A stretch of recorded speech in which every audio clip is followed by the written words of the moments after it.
আসসালামু আলাইকুম, আমি নাইম দক্ষিণ কোরিয়া থেকে। রাশিয়া ইউক্রেন যুদ্ধের সর্বশেষ আপডেট। জেলির একটা স্বভাব হয়েছে কি জানেন, যখনই পরিস্থিতি খারাপ দেখে টুস কইরা যায়া পুতিনের সাথে কান্নাকাটি করে, অনলাইনে বক্তব্য দেয়, কূটনৈতিক চ্যানেলকে ব্যবহার করে রাশিয়ার সাথে একটা কমিউনিকেট করার ট্রাই করে। আবার যখনই পশ্চিমা রাষ্ট্রগুলা বাক্স টাক্স ভইরা জাহাজে কইরা অত্যাধুনিক প্রযুক্তির কিছু ক্ষেপণাস্ত্র পাঠায়, গোলা বারুদ পাঠায়, টাকা পয়সা দেয়, দেন তখন আবার 3 দিন আগের যে চরিত্র সেটাকে ভুইলা গিয়া নতুন করে একটা বাঘ রূপে আবর্তিত হইতে চায়। তবে পুতিন কিন্তু জেলির এই রোগটাকে ধইরা ফেলছে। ধৈরা কাকু এখন অন্য মিশন চালাচ্ছে, যেটা রাশিয়া ইউক্রেন যুদ্ধের ঠিক মিডল সেশনে পুতিন করছিল। ওই মুহূর্তে আপনি দেখবেন যে রাশিয়া যুদ্ধের একটা ধারা পরিবর্তন করা করছিল কি, সামরিক অবকাঠামো, বেসামরিক অবকাঠামো, বিমান ঘাঁটি অথবা গোডাউন, অস্ত্রের যে গোডাউন, এগুলোতে পুতিন টাচ করে নেয়। পুতিন হঠাৎ করে করলো কি, সারা ইউক্রেনের যতগুলা জ্বালানি অবকাঠামো আছে, বিদ্যুৎ সেক্টর, গ্যাস সেক্টর বা আরও যে সেক্টরগুলো আছে, একের পর এক এগুলাকে উড়ানো শুরু করলো।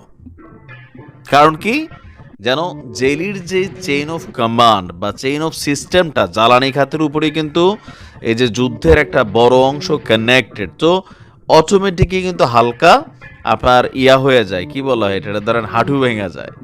এর পাশাপাশি জনগণের মধ্যেও এটা নিয়ে কিন্তু রিয়াকশন তৈরি হয়। কারণ কি, জনগণ বিদ্যুৎ, পানি, গ্যাস এই মুহূর্তে পৃথিবীতে এই জায়গাতে আইসা এগুলা ছাড়া একটা জাতির অবস্থান কি বুঝতেই পারছেন। আবারও পুতিন কাকু এবার নতুন করে একটা স্মরণকালের শ্রেষ্ঠ অভিযান চালিয়েছে। ইউক্রেনের যতগুলো জ্বালানি অবকাঠামো আছে সেইগুলোর উপর মোটামুটি জেলের কোমর অর্ধেকটা ভেঙে দিয়েছে।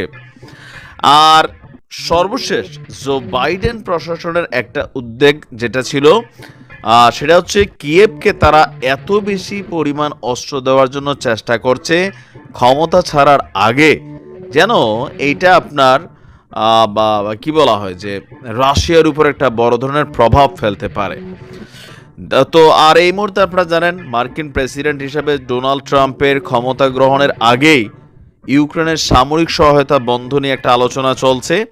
আর এর মাঝখানে আপনার বাইডেন সরকার চাচ্ছে যে বিদায় হওয়ার আগে জেলিকে একটা বড় ধরনের ফান্ড ক্রিয়েট করে যাওয়া। এই পরিস্থিতিতে রাশিয়া আজকে যেই অভিযান চালিয়েছে, সেই অভিযানের পর সাথে সাথে জেলি আবার 3 দিন আগে রূপে ফিরে আসছে। মানে আজকে ইউক্রেনের সবগুলো জ্বালানি অবকাঠামোকে টার্গেট করে ব্যাপক হামলা চালিয়েছে রাশিয়ার। এতে পুরো ইউক্রেন জুড়ে এই মুহূর্তে অন্ধকারাচ্ছন্ন পরিবেশ তৈরি হয়েছে। বিভিন্ন জায়গায় সামরিক ঘাঁটিগুলোকে আজকে টার্গেট করা হয়েছে। তো এগুলা করে কি করা হয়েছে, তাদের যে সামরিক শক্তি এটাকে কিন্তু হালকা ফুটা করে দেওয়া হয়েছে। আর এরপরে এই পরিস্থিতিতে জেলি বুঝতে পারছে যে ট্রাম্প আর অল্প কয়েকদিন বড় ধরনের কোনো সহযোগিতা বাইডেন যেটা চেষ্টা করছে সেটা কিন্তু কংগ্রেস আটকে দিতে পারে, এমন একটা শঙ্কা। তো সেই শঙ্কা থেকেই ব্লুটুথ বয় জেলি পুতিন কাকুর সাথে আপোষে যাওয়ার ইঙ্গিত দিচ্ছেন।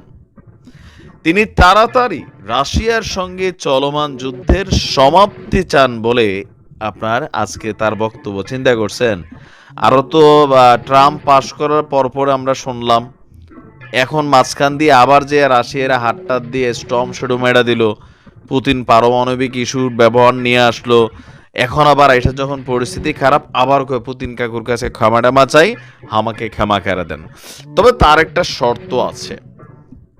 এই শর্ত হচ্ছে কি, ন্যাটোর সদস্যপদ দিতে হবে ইউক্রেনকে। তো এটা কি পুতিনের কাছে, মানে ন্যাটোর সদস্যপদ পুতিন পাগল হলে দিতে দেবে ইউক্রেনরে, যে এই ন্যাটো নিয়ে এত বড় যুদ্ধ হয়েছে। সেই সঙ্গে কিয়েভের নিয়ন্ত্রণে থাকা ভূখণ্ডের সুরক্ষা নিশ্চিতের গ্যারান্টি দিতে হবে ন্যাটোকে। তো মানে ঘুরা ফিরা কোনটা, মাতরে বেচালাম কিতা কলি ফুত, এমন দাম কমো জীবনে যেন কেউ কিনতে না পারে, এটা বুঝি তার আপোষের ভাষা। জেলি বলছে যে আহ, রাশিয়া এবং পশ্চিমাদের কাছ থেকে নিরাপত্তা পাওয়ার প্রতিশ্রুতিতে 1994 সালের বুদাপেস্ট স্মারক শিবির মাধ্যমে আপনার পারমাণবিক অস্ত্র ফেলে দিয়েছিল ইউক্রেন, কিন্তু এটি ব্যর্থ হয়েছে। এই কারণে নিজের দেশের নিরাপত্তার জন্য ন্যাটোর সদস্যপদ তারা চায়। কারণ ন্যাটোর মধ্যে একটা শর্ত আছে, ন্যাটো অধিভুক্ত কোনো দেশ যদি শত্রুদের দ্বারা আক্রমণ হয় তাহলে বাকি মিত্ররা সেখানে লড়াই করবে। এখন জেলি তো আর একা পারতেছে না, ন্যাটো সরাসরি ঢুকেও নাই। তো এই শেষ মুহূর্তে কোমর ভাঙ্গা অবস্থায় জেলিরে বুঝিয়ে এসে ন্যাটো সদস্যপদ দিবে, গত 3 বছরে যেটা দেয় নাই। টাকা দিছে, মেশিনারিজ দিছে, জনবল দিছে, ট্রেনিং দিছে, কিন্তু ন্যাটোর সদস্যপদ দেয় নাই। কারণ এই সদস্যপদ দেওয়া মানে হচ্ছে পুতিনকে চেতাই দেওয়া, তৃতীয় বিশ্বযুদ্ধ এখানে আগমন করা। ডোনাল্ড ট্রাম্প আসার আগে থেকেই আশঙ্কা করা হচ্ছিল জেলির কপালে শনি আছে। এখন এই যে টেকনিকটা সে চাইছে বা এই যে আপোষের ইঙ্গিত চাইছে, আপনারা কি মনে হচ্ছে কোনো অ্যাঙ্গেলে এটা ন্যাটো মাইনা নিবে বা ট্রাম্প যে ঘাড়তারা সে মাইনা নিবে? জীবনও নিবে না। পুতিনের উচিত খেলা খেলাই যাওয়া, সময়ের সাথে ফসল তুলে আসবে অটোমেটিক। একসময় কব কাকু কিচ্ছু চাই না, শুধু আপনি আমারে জান্ডা বক্সাই দেন। ওই দিনের জন্য অপেক্ষা করছি। ভালো থাকবেন।